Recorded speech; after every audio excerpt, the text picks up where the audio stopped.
हम शैलेंद्र गुप्ता, शिव जी के चरण में हमार प्रणाम। नीलम दीदी, हरेंद्र भैया के चरण में हमार प्रणाम। माता गौरा पार्वती की चरण में हमार प्रणाम। ये जितना शिव चर्चा कथा सुनने वाला भाई बहना, माता बहना, गुरु बहना बानी लोग, वहाँ लोग के चरण में हमार प्रणाम। हम बहुत ही दर्द भरा शिव चर्चा कथा लेके आइल बानी रौरा लोगन। ये शिव चर्चा कथा के अंत तक जरूर से जरूर सुने हम लोग।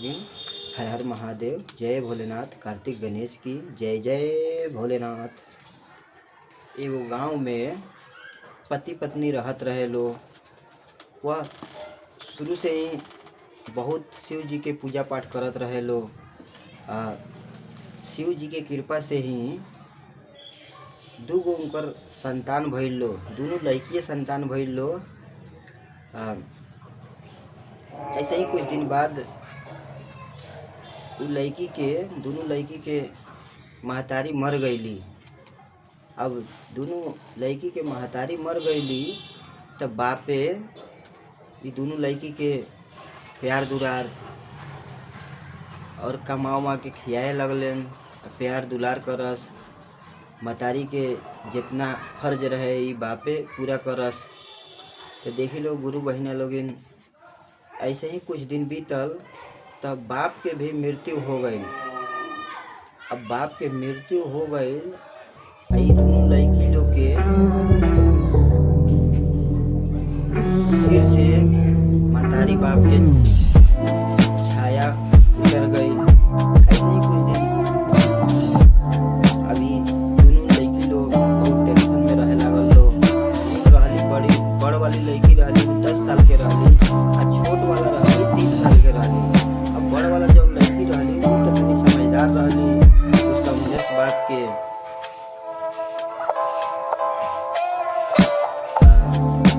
समझदार रहली। छोट वाली लड़की ना समझ रहे उनकरा, तो उनकर चाचा चाची दोनों लड़की लोग के लालन पालन पोषण करे लागल लो। चाचा तो प्यार दुलार करत, चाची बहुत अन्याय वो लोग के साथे करे लगली।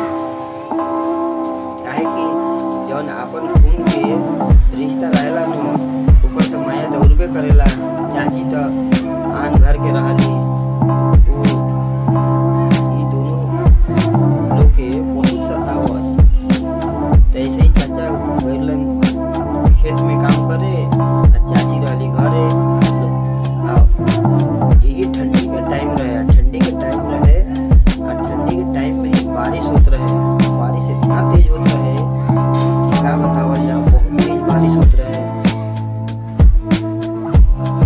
चाची बड़ वाली लड़की से, चाची के देह से भी एगो लड़का रहले।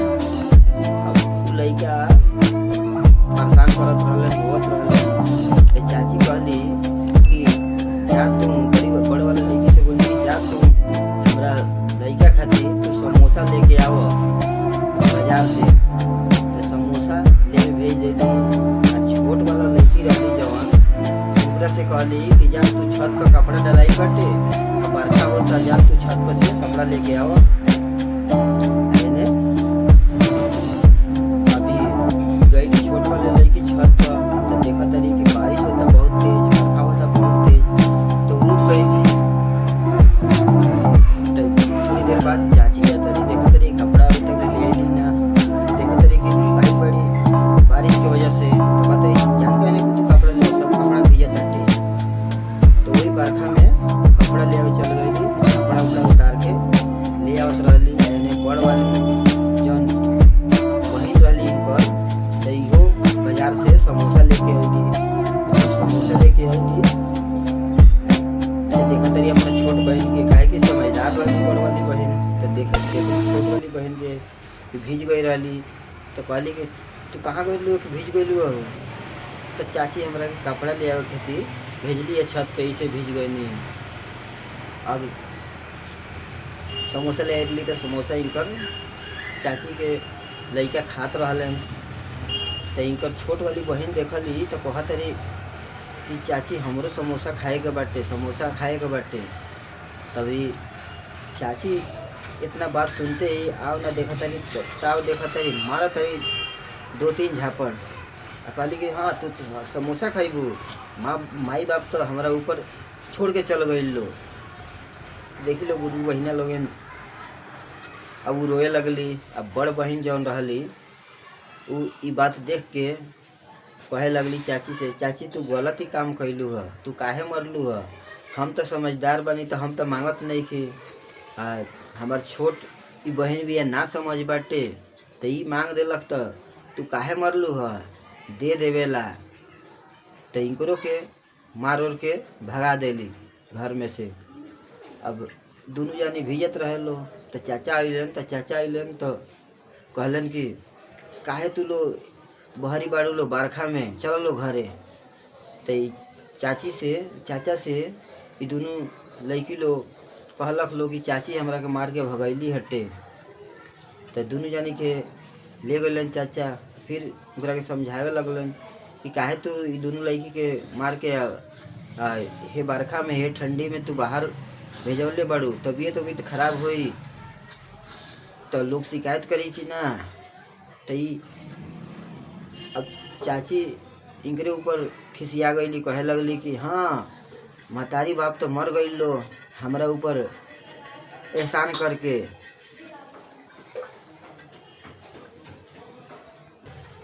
तो चाचा ही समझावे लगलन अपना पत्नी के, ना ऐसा बात ना कही जाला, लोग शिकायत करी। अब समझा के फिर चल गए खेता में। अब ये ने एगो गांव के जमींदार से ही बात करके दोनों लड़की के बेचे के प्लान करे लगली। वो गांव के जमींदार के बेचे का प्लान करे लगली तो गांव के जमींदार तो राजी हो गई खरीदे खातिर दोनों लड़की लोग के। तो वजह से अगले दिन वो कहली कि चलो लो तारा लोग के खातिर कपड़ा किन देते नहीं, बाजार चलो लोग।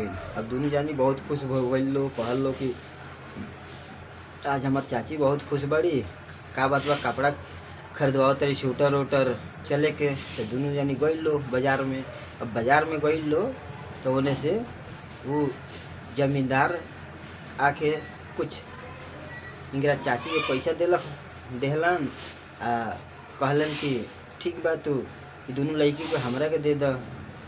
अब होने से चाची जमींदार के हवाले छोड़ के घरे भागैली, चलैली घरे। तब चाची दोनों लड़की रहे लो तो बड़ वाली लड़की तो तनी समझदार रहली, कहे लगली कि हम तारा लगे ना रहे। तो वो जमींदार कहता ना तार चाची छोड़ के चल गई बड़ी, चल तारा लोग के घरे छोड़ देता नहीं।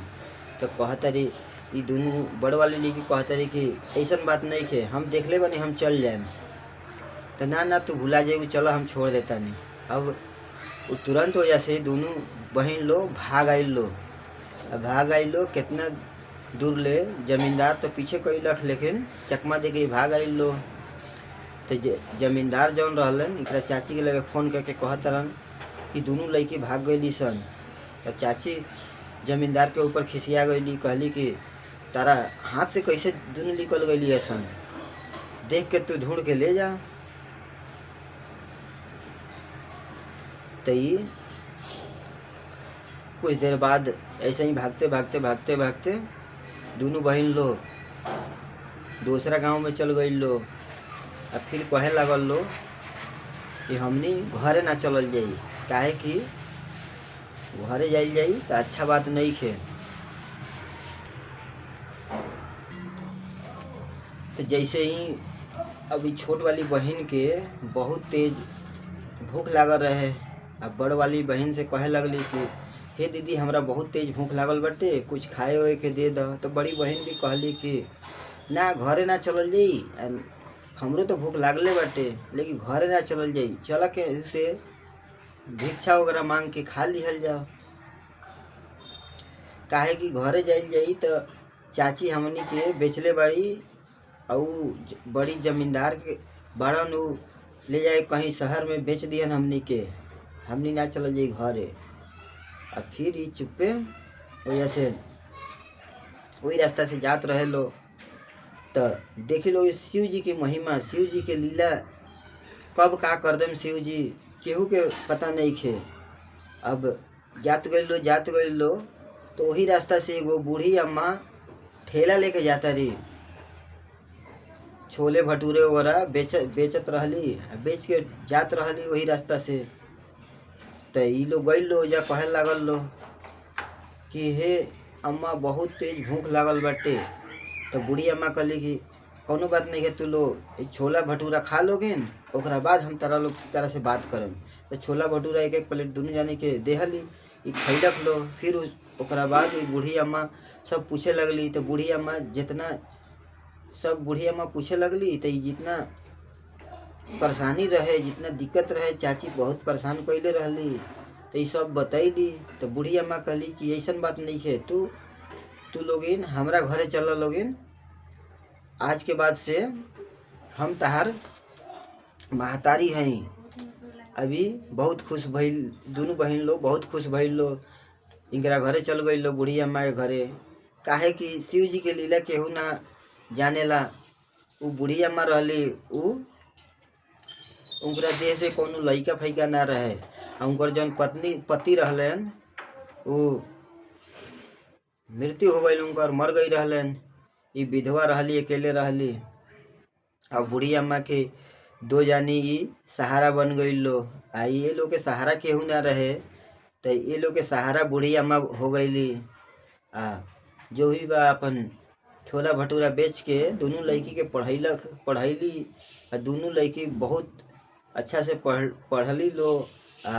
यही बूढ़ी अम्मा के मम्मी कहस लो, काहे कि मम्मी के एहसान ई लो ना भुलाव लो। ऐसे ही पढ़ के बड़ी वाली लड़की के सरकारी नौकरी लागल। कुछ दिन बाद छोट वाले लड़की के भी सरकारी नौकरी लागल। अब सरकारी नौकरी लागल तो बूढ़ी अम्मा भी बहुत अच्छा से बूढ़ी अम्मा के जिंदगी कटे लागल। अब बूढ़ी अम्मा के बहुत देखभाल करे लागल लो। अब इन्हें चाची और चाचा रहे लो, इनकरा चाची और चाचा के देश एगो लड़का रहलन।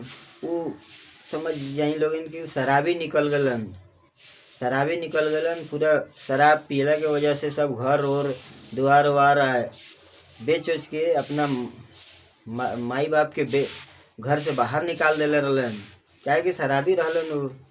अभी यानी चाचा चाची भीख मांग के अपन पेट ओट भरो लो। तो ऐसे ही भीख मांगते मांगते वही शहर में ये लोग चल गई लो, जहाँ इनकर दोनों बेटी लोग के घर रहे। घर तो बहुत अच्छा बना ले रहे लो, काहे कि वह छोला भटूरा बेचे वाला बूढ़ी अम्मा पढ़ा लिखा के इनकरा ये लोग के सरकारी नौकरी लगवा देली। तो बहुत अच्छा घर बनवे रहे लो। वही घर के दरवाजा पे जाके भिक्षा मांगता लो। तो संजोग से वो दिन ये दोनों लड़की लोग घर ही रहे लो। तो जाके गेट खोल के देखता लो, तो इनकर चाचा चाची तो ना पहचान लग लो, लेकिन ये लोग पहचान गए लो कि हमारी चाची है और चाचा हुए। तो पूछे लगल लो, ये दोनों जानी पूछे लगल लो कि बड़ा परेशान बड़ा लोग इन का बात बाटे। तो ये अपन चाची कहे लगली कि पता ना कौना जन्म के हम पाप कैले बानी, हम केकर बिगड़ले बानी कि हमरा भिक्षा मांगे के पड़त ताटे। हमारे बेटा घर से निकाल देला बरन मार के। तो इनकर जौन चाचा रहलन, चाचा कहता रहन कि तू तो तारा आँख के सामने ही बात भइल बा, कौना जन्म के बात बाटे। तू हमार भाई के दूगो लड़की रहे लो, वो लड़की के तू बहुत सतैले बाड़ू, घर से निकलले बाड़ू, यही चलते तेरा दुख मिल ताटे, भिक्षा मांगे के पड़त ताटे। अब इतना बात ही सुनते ही चाचा से कहे लगलक लोग कि चाचा तू तो हमरा के परेशान नहीं खा कैले, तू तो बहुत प्यार दुलार देले बड़ा, लेकिन चाची देले बड़ी कौनो बात नहीं खे। हम अपना तरफ से माफ़ी मांगतानी। हमरे साथे तू लो रह लो, काहे कि हमरे खून हुआ लोगिन, हमरे खून हुआ लो। तो चाचा चाची के भी बूढ़ी अम्मा के साथे रख ले रख लो। अब चाचा चाची शर्मिंदा होके तुरंत ई दोनों लड़की के चरण पकड़ ले रख लो। तो ई दोनों लड़की लो माफ़ कैलक लो, कहलक लो कोनो बात नहीं खे, हमार चाचा चाची हुआ लोगिन, कौनो प्रकार के दिक्कत नहीं है, तू लोग यही घर में रह लोगिन। तो यही से कहल जाला केहू के शर्मिंदा ना कइल जाला, केहू के अनाथ ना समझल जाला। जेकर ये दुनिया में केहू नहीं खे वो नाथों के नाथ भोलेनाथ बानी। हर हर महादेव, जय जय भोलेनाथ। हम कहानी के यही जा अंत करे जातानी। हमार कहानी रौरा लोगन के अच्छा लगल होगी तो लाइक करें, शेयर करें, सब्सक्राइब करें। अब कमेंट में जय भोलेनाथ जरूर से जरूर लिखें हम लोग।